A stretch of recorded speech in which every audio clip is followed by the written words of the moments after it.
Pakipuntahan doon siya, no? Puntahan nyo. Ano ba ito? I-silent. Hindi mo, patayin mo na lang. Ay, wag mong patayin, wag mong patayin. Okay.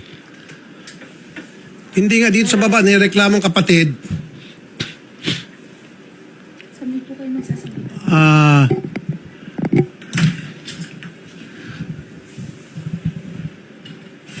Grabe naman ang kabubuhan ninyo. Alisin na yung Ken. Sino po ba yung nireklamo ng Joey and Jesus? Hindi po, and isa lang pong tao yun. Okay. Si Joey at saka si Jesus, isa lang po. Isa lang po yun. Okay po. Sige po. AKA Joey. Oho. Opo. Isa lang po. Okay. Now, bakit po ipinagkakait sa inyo nitong si kapatid nyo si Joey, yung si Nanay Lunila? Hindi ko po alam. Bakit yung Ma'am, sandali lang, ma'am. Bakit daw Bakit yung pinagkakait? kausap na natin? Eh, mga mukhang pera kayong dalawa. Di ba sabi sa barangay? Hindi po kami ang mukhang pera, sir. No!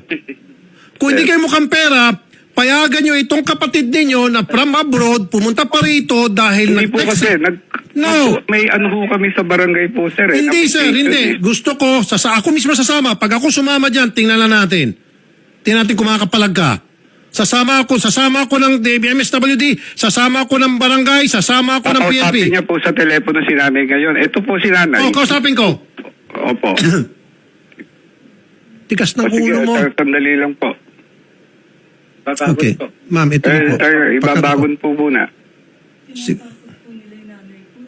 Tutulungan ko pa paglakad. Ibabangon Hello, po muna. nanay. Sandali lang po. Babangon pa po kasi may ano po to may colostomy.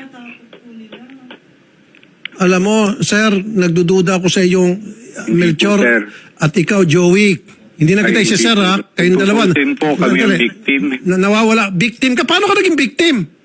Sir, 2021 pa ho ginawa yan ni Joy dito. Ako po dati ang nag-aalaga. Sir, Ilang po kaya nga ang sinasabi ko, sir, kausapin Pero natin. Pakipuntahan doon siya, no? Puntahan nyo. Ano ba ito? I-silent. Hindi mo, patayin mo na lang. Ay, wag mong patayin, wag mong patayin. Okay. Hindi nga dito sa baba, nireklamong kapatid.